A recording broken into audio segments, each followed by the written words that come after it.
Hello and welcome to all of you in doubt crux. तो यहाँ पे मिलेंगे आपको फिजिक्स के जेई मेंस और एडवांस के डाउट की एक्सप्लेनेशन बहुत ही इजी वे में।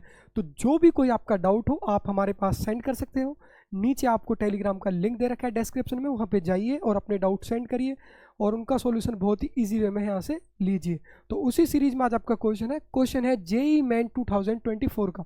तो देखो क्वेश्चन में क्या दे रखा है। क्वेश्चन में आपको दे रखा है a infinitely long positively charged straight thread has a linear charge density lambda coulomb पर मीटर। ओके, तो उसके बाद क्या बता रखा है, an electron revolves along a circular path having axis along the length of the wire. तो देखो समझो, आपको दे रखा है एक इन्फिनाइटली लॉन्ग थ्रेड। तो ऐसे समझो, आपको दे रखा है ये एक इन्फिनाइटली लॉन्ग थ्रेड। तो ऐसे ये आपके पास है एक इन्फिनिटी लॉन्ग थ्रेड जो कि, और यहाँ से ऐसे इन्फिनिटी और यहाँ से ऐसे इन्फिनिटली लॉन्ग, और इस पे चार्ज दे रखा है आपको plus charge plus charge plus plus, और यहाँ पे लीनियर चार्ज डेंसिटी दे रखी है आपको कितनी, प्लस लैम्डा।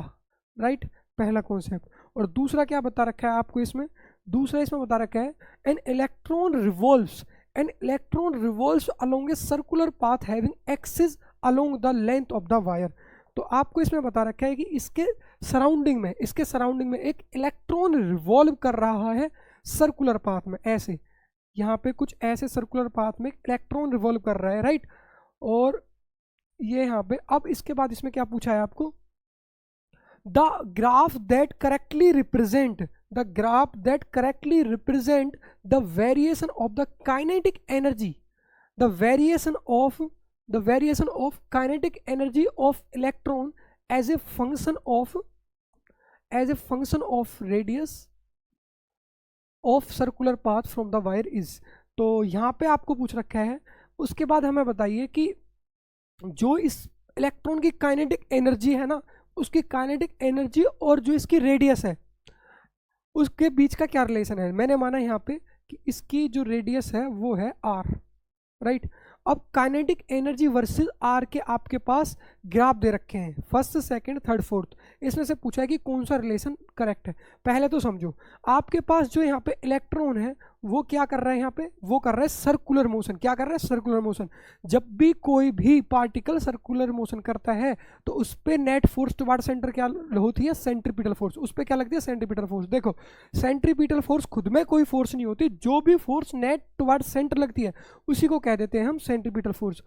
तो जैसे फॉर एग्जांपल आपने देखा होगा कि अगर हम एक एक थ्रेड से एक ऐसे एम मास यहाँ से टाइट कर दें, इसको ऐसे ओमेगा से रोटेट कर दें, तो यहाँ पे नेट फोर्स टुवर्ड सेंटर क्या होती थी, टेंशन। तो उस केस में टेंशन क्या बन जाती थी, सेंट्रीपिटल फोर्स।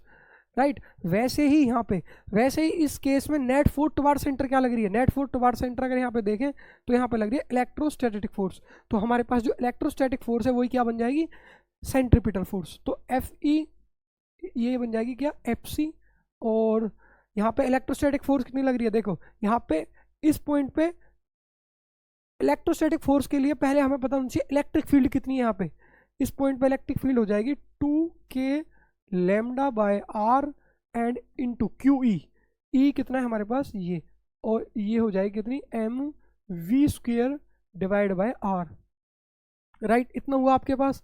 अब यहाँ से आर कैंसिल और आपके पास 2 इधर चला जाएगा, तो के लैम्डा ई ये आ जाएगा आपके पास कितना, 1/2 एम वी स्क्वेयर।